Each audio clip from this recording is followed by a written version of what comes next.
ഓവനും ബീറ്ററും ഒന്നും ഇല്ലാതെ റെഡിയാക്കി എടുത്തിട്ടുള്ള ഒരു വാനില കേക്കിൻ്റെ റെസിപ്പിയാണ് ഇന്ന് ഞാൻ ഷെയർ ചെയ്യുന്നത്. ഇതിന് ഞാൻ റെയിൻബോ ഐസിംഗ് ആണ് കൊടുത്തിട്ടുള്ളത്. വളരെ ഈസിയാണ് ചെയ്യാനായിട്ട്. അപ്പോൾ നമുക്ക് നോക്കാം ഇതെങ്ങനെയാണ് റെഡിയാക്കി എടുത്തിട്ടുള്ളതെന്ന്.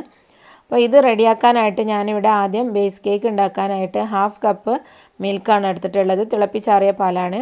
അതിലേക്ക് 1/2 ടീസ്പൂൺ വിനാഗിരി ചേർത്തൊന്ന് മിക്സ് ചെയ്ത് നമുക്ക് മാറ്റി വെക്കാം. ഇതൊന്ന് കേർഡിലായിട്ട് വരാൻ വേണ്ടിയിട്ടാണ്. നമുക്ക് ബട്ടർ മിൽക്ക് ചേർത്ത് കൊടുക്കണം കേക്കിനകത്തേക്ക്. ഇനി നമുക്ക് ഇതിലേക്കുള്ള ഡ്രൈ ഇൻഗ്രീഡിയൻസ് ഒന്ന് റെഡിയാക്കി എടുക്കാം. ഞാനിപ്പോൾ 200 ഗ്രാമും 1 ടേബിൾ സ്പൂണും മൈദയിലേക്ക് 1 ടീസ്പൂൺ ബേക്കിംഗ് പൗഡറും 1/2 ടീസ്പൂൺ ബേക്കിംഗ് സോഡയാണ് ചേർത്തിട്ടുള്ളത്. 200 ഗ്രാമും 1 ടേബിൾ സ്പൂൺ എന്ന് പറയുമ്പോൾ 1 കപ്പും 2/3 കപ്പും ഉണ്ടായിരിക്കും മൈദ. ഇനി നമുക്ക് ബാക്കിയുള്ള ചേരുവകളൊക്കെ ഒന്ന് റെഡിയാക്കാം. ഞാനിപ്പോൾ 1/4 കപ്പ് അല്ലെങ്കിൽ 200 ഗ്രാം പഞ്ചസാര എടുത്തിട്ടുണ്ട്. ഇതിലേക്ക് നമ്മൾ നേരത്തെ മാറ്റി വെച്ചിട്ടുള്ള ആ ബട്ടർ മിൽക്ക് ചേർത്ത് കൊടുക്കാം.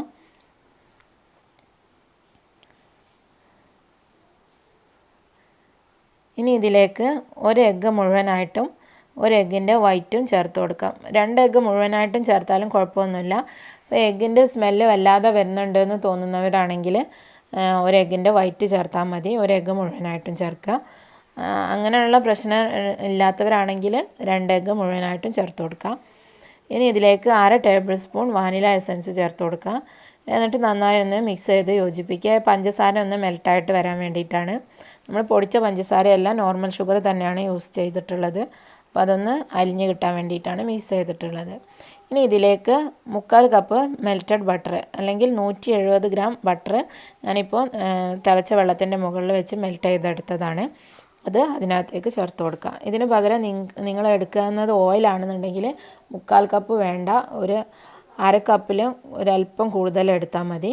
ഓയിലാണ് എടുക്കുന്നതെങ്കിൽ ബട്ടർ ആകുമ്പോൾ 1/4 കപ്പ് എടുക്കുക. ഇനി ഇതിലേക്ക് നമ്മൾ മാറ്റി വെച്ചിട്ടുള്ള മൈദയും ബേക്കിംഗ് സോഡയും ബേക്കിംഗ് പൗഡറും ചേർന്ന മിശ്രിതം ചേർത്തിട്ട് മിക്സാക്കി കൊടുക്കുക. ബാറ്റർ നല്ല കട്ടിയായിട്ട് വരും. അപ്പോൾ അതിനകത്തേക്ക് 1/2 കപ്പ് റൂം ടെമ്പറേച്ചറിലുള്ള മിൽക്ക് ചേർക്കുക. റൂം ടെമ്പറേച്ചറിലുള്ളത് തന്നെ വേണമെന്ന് മസ്റ്റല്ല. കുറച്ച് അല്പം ചൂടുള്ള മിൽക്കായാലും കുഴപ്പമൊന്നുമില്ല. ബാറ്റർ നന്നായി തന്നെ ഉണ്ടാവും. നമ്മളെ കേക്കൊക്കെ സോഫ്റ്റായിട്ട് തന്നെ വരും. ഞാനിപ്പോൾ തിളപ്പിച്ചാറിയ പാലാണ് എടുത്തിട്ടുള്ളത്. കുറച്ച് ഒരുപാട് ചൂടുള്ളതല്ല, ഒരല്പം ചൂടുള്ളതായാലും കുഴപ്പമൊന്നുമില്ല, ചേർത്ത് കൊടുക്കാം. പിന്നെ ഞാൻ ഇതിനകത്തേക്ക് നേരത്തെ ഉപ്പ് ചേർക്കാൻ മറന്നു പോയിട്ടുണ്ട്. അപ്പോൾ 1/4 ടീസ്പൂൺ ഉപ്പ് ചേർത്ത് കൊടുത്തിട്ടുണ്ട്. അതുകൂടെ ഒന്ന് നന്നായി ഒന്ന് മിക്സ് ചെയ്യാം. ഇനി നമുക്കിത് ഒരു കേക്ക് ടിന്നിലേക്ക് ഒഴിച്ചു കൊടുക്കാം. ഞാനിപ്പോൾ ഒരു 7 ഇഞ്ചിൻ്റെ കേക്ക് ടിന്നാണ് എടുത്തിട്ടുള്ളത്. അത് ഞാൻ നേരത്തെ തന്നെ ബട്ടർ സ്പ്രെഡ് ചെയ്ത് അതിൻ്റെ മുകളിൽ കുറച്ച് മൈദ തൂവി ഡസ്റ്റ് ചെയ്ത് വെച്ചിട്ടുണ്ട്. അപ്പോൾ അതിനകത്തേക്ക് ചേർത്ത് കൊടുക്കുകയാണ് ഞാൻ ബാറ്റർ. ഇതിന് പകരം നിങ്ങൾക്ക് 8 ഇഞ്ചിൻ്റെ അത് വേണമെങ്കിലും എടുക്കാം. കുറച്ചുകൂടെ ഫ്ലാറ്റ് ആയിരിക്കും കേക്ക് എന്നേ ഉള്ളൂ. ഇതാവുമ്പോൾ ഈ 3 ഇഞ്ച് കനത്തിൽ തന്നെയുള്ള കേക്ക് നമുക്ക് കിട്ടും. എന്നിട്ട് ഇതുപോലെ ഒന്ന് ടാപ്പ് ചെയ്ത് കൊടുക്കുക. എയർ ബബിൾസൊക്കെ വലിയത് മുകളിലുണ്ടെങ്കിൽ ഇതുപോലെ ഒന്ന് പൊട്ടിച്ചു കൊടുക്കുക. എന്നിട്ട് മുകൾ ഭാഗം വേണേൽ ഒന്ന് ലെവൽ ചെയ്ത് കൊടുക്കുക.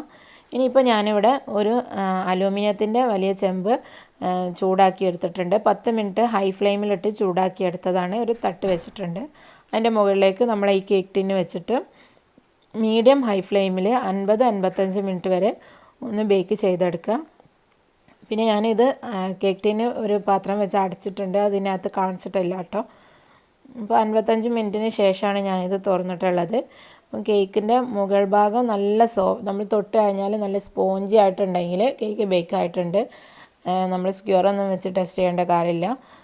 അല്ലാതെ തന്നെ നമ്മൾ തൊട്ട് കഴിയുമ്പോൾ നല്ല സ്പോഞ്ചി ആയിട്ട് ഇങ്ങനെ സ്പ്രിങ് പോലെ ആയിട്ടുണ്ടെങ്കിൽ കേക്ക് ബേക്ക് ആയിട്ടുണ്ട്. ഓവനിലാണ് നിങ്ങൾ ചെയ്യുന്നതെങ്കിൽ അത് 180 ഡിഗ്രി പ്രീ ഹീറ്റഡ് ഓവനിൽ 15 മിനിറ്റ് പ്രീ ഹീറ്റ് ചെയ്യുക. അതിനകത്ത് 30-35 മിനിറ്റാണ് ബേക്കിംഗ് ടൈം. അപ്പോൾ ഞാനിത് തണുത്ത് വരാനായിട്ട് ഒരു പ്ലേറ്റിനകത്തേക്ക് മാറ്റിയിട്ടുണ്ട്. ഇത് എത്ര സോഫ്റ്റ് ആണെന്നുള്ളത് നിങ്ങൾ ഒരിക്കലും ഇത് ട്രൈ ചെയ്ത് കഴിഞ്ഞാലേ നിങ്ങൾക്ക് മനസ്സിലാവുള്ളൂ. കാരണം തൊട്ട് കഴിയുമ്പോൾ തന്നെ അങ്ങനെ പൊടിഞ്ഞു പോകുന്ന അത്രയും സോഫ്റ്റാണ്. അപ്പോൾ ഞാനിവിടെ 1.25 കപ്പ് ക്രീം വിപ്പാക്കി എടുത്തിട്ടുണ്ട്.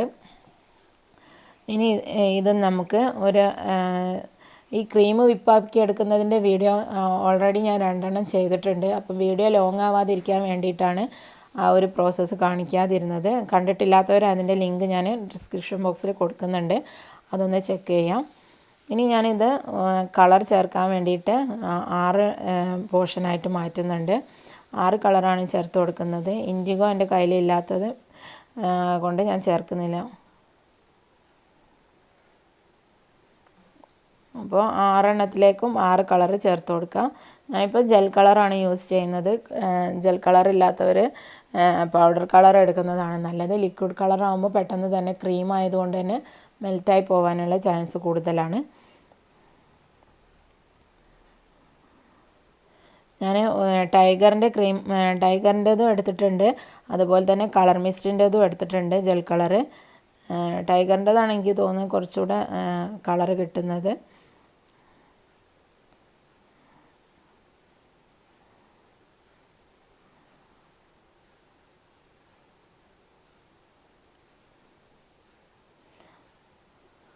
അപ്പോൾ ഞാനിവിടെ 6 എണ്ണം ഇവിടെ റെഡിയാക്കി വെച്ചിട്ടുണ്ട്. ഇനി ഇത് ഞാനൊരു പൈപ്പിംഗ് ബാഗിലേക്ക് മാറ്റുന്നുണ്ട്.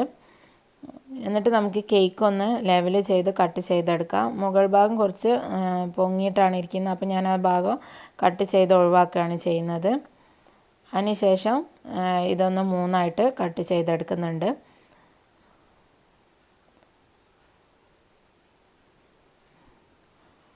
അപ്പോൾ എൻ്റെ വീഡിയോ ആദ്യമായിട്ട് കാണുന്ന ആരെങ്കിലും ഇതിനകത്തുണ്ടെങ്കിൽ ചാനൽ സബ്സ്ക്രൈബ് ചെയ്യാത്തവരാണെങ്കിൽ പ്ലീസ് സബ്സ്ക്രൈബ് മൈ ചാനൽ. പിന്നെ ആ സബ്സ്ക്രൈബ് ചെയ്യുന്ന സമയത്ത് അതിൻ്റെ കൂടെ വരുന്ന ബെല്ലൈക്കണോ ഒന്ന് പ്രസ് ചെയ്ത് വെക്കുകയാണെങ്കിൽ വീഡിയോസൊക്കെ അപ്ലോഡ് ചെയ്യുന്ന സമയത്ത് നിങ്ങൾക്ക് കൃത്യമായിട്ട് നോട്ടിഫിക്കേഷൻ ലഭിക്കും.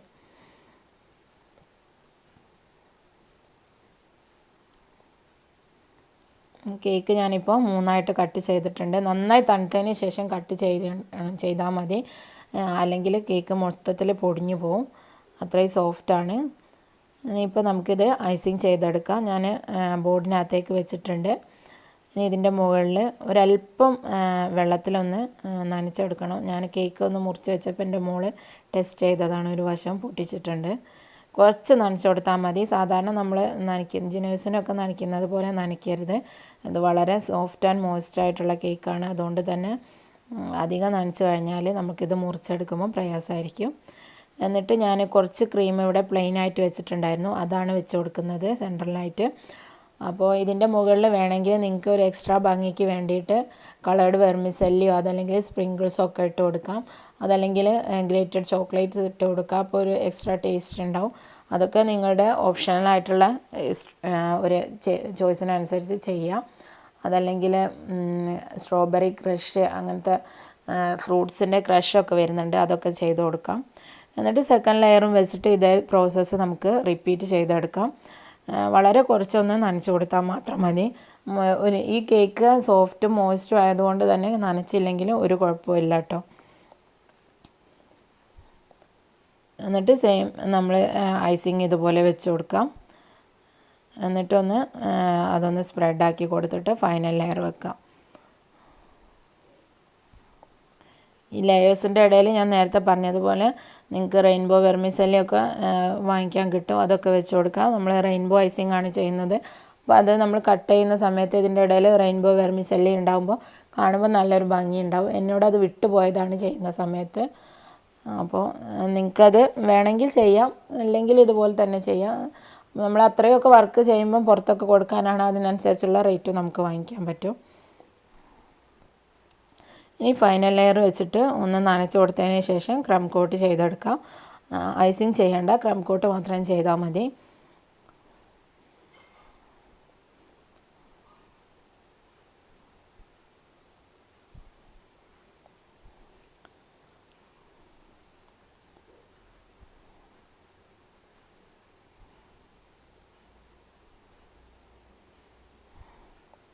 വളരെ കുറച്ച് ക്രീം വെച്ചിട്ട് ചെയ്തെടുക്കാം. ഞാനിത് കുറച്ചൊന്ന് വിശദമായിട്ട് കാണിക്കുന്നുണ്ട് ചെയ്യുന്നത്. എങ്ങനെയൊക്കെ കാണിച്ചാലും ഒരുപാട് പേര് പിന്നെയും സംശയങ്ങൾ ചോദിക്കുന്നത് കൊണ്ടാണ്. ടൈറ്റിലിൽ ഇട്ടാൽ പോലും ഇത് എത്ര kg ആണെന്നൊക്കെ വീണ്ടും ചോദിക്കും. ദയവ് ചെയ്തിട്ട് ഞാൻ മാക്സിമം കട്ട് ചെയ്തിട്ടാണ് വീഡിയോസ് ഇടുക. അപ്പോൾ നിങ്ങൾ പരമാവധി അത് സ്കിപ്പ് ചെയ്യാതെ കാണാൻ ശ്രമിക്കുക. ഇപ്പോൾ ഞാനിവിടെ ഐസിങ് ചെയ്യാനായിട്ട് ഒരു പൈപ്പിംഗ് ബാഗിനകത്തേക്ക് 7 പോയിൻറ്റ്സ് ഉള്ള ഒരു നോസിൽ എടുത്തിട്ടുണ്ട്. ചെറിയ നോസിലാണ്. അതിൻ്റെ മുകളിൽ നമ്പർ കണ്ടിട്ടില്ല, അതുകൊണ്ടാണ് ഞാൻ പറയാതിരുന്നത്.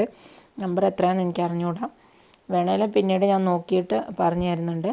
അതിനകത്തേക്ക് നമ്മൾ പൈപ്പിംഗ് ബാഗിൽ ഫില്ല് ചെയ്ത് വെച്ചിട്ടുള്ള ക്രീം ഇട്ട് കൊടുത്തിട്ട് ഇതുപോലെ ഒന്ന് പ്രസ് ചെയ്ത് കൊടുക്കുകയാണ് ചെയ്യുന്നത്. അപ്പോൾ ഇങ്ങനെ ചെയ്യുമ്പോൾ നമുക്ക് ഒരു കളർ എടുത്തിട്ട് അടുത്ത കളർ ഇട്ടിട്ട് അടുത്ത ലെയറും ചെയ്ത് കൊടുക്കാൻ പറ്റും. അതേ ബാഗിൽ തന്നെ നമുക്ക് ഫുള്ളായിട്ട് നമുക്ക് ചെയ്തെടുക്കാം. നമ്മൾ കപ്ലറൊക്കെ വെച്ച് ചെയ്യുകയാണെങ്കിൽ ഇതുപോലെ ചെയ്യാൻ പറ്റില്ല നമുക്ക്.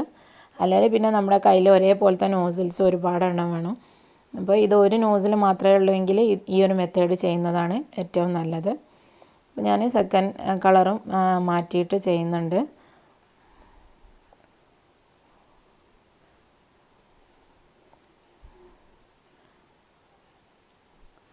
അതുപോലെ തന്നെ തേർഡ് കളറും വെച്ച് കൊടുക്കാം. പിന്നെ കളറൊക്കെ ചേർക്കുമ്പോൾ കുട്ടികളൊക്കെ ഉള്ള വീട്ടിൽ ചെയ്യാന്നുണ്ടെങ്കിൽ മാക്സിമം വളരെ കുറച്ച് ജസ്റ്റ് ഒന്ന് കളറ് ചേഞ്ചായി വരുന്ന അത്രയും ചേർത്താൽ മതി. ജെൽ കളറൊക്കെ ആകുമ്പോൾ കുറച്ച് ചേർത്താൽ മതിയെങ്കിൽ അത് കോൺസെൻട്രേറ്റഡ് ആണ്. അപ്പോൾ അതിൻ്റേതായിട്ടുള്ള സൈഡ് എഫക്ട്സ് എന്തായാലും അതിനുണ്ടായിരിക്കും. അപ്പോൾ ഞാനിവിടെ സൈഡൊക്കെ ചെയ്തിട്ടുണ്ട്. ഇനി നമുക്ക് മുകൾ ഭാഗത്ത് സെയിം തന്നെ ചെയ്ത് കൊടുക്കാം. ഏറ്റവും സിമ്പിളായിട്ടുള്ളൊരു ഐസിങ്ങാണ് ഇപ്പോൾ ഞാൻ കാണിക്കുന്നത്. അപ്പോൾ ഞാനിത് കംപ്ലീറ്റ് ആയിട്ട് ചെയ്തെടുത്തിട്ടുണ്ട്. അപ്പോൾ ഇന്നത്തെ റെസിപ്പി നിങ്ങൾക്ക് എല്ലാവർക്കും ഇഷ്ടമായിട്ടുണ്ടാകുമെന്ന് കരുതുന്നു. വീഡിയോ ഇഷ്ടമായിട്ടുണ്ടെങ്കിൽ ഷെയർ ആൻഡ് ലൈക്ക് ചെയ്യാൻ മറക്കരുത്. പിന്നെ ഞാൻ ഇതിനകത്ത് എന്തെങ്കിലും പറയാൻ വിട്ടുപോയിട്ടുണ്ടെങ്കിൽ നിങ്ങൾക്ക് ഡൗട്ട്സ് ഉണ്ടെങ്കിൽ കമൻറ്റ് ചെയ്യാം. എനിക്കറിയാവുന്നതാണെങ്കിൽ തീർച്ചയായിട്ടും ഞാൻ പറഞ്ഞു തരും. അപ്പോൾ ഇൻഷാ അല്ലാഹ് മറ്റൊരു എപ്പിസോഡിൽ മറ്റൊരു വീഡിയോയുമായിട്ട് വീണ്ടും കാണാം. Thank you for watching.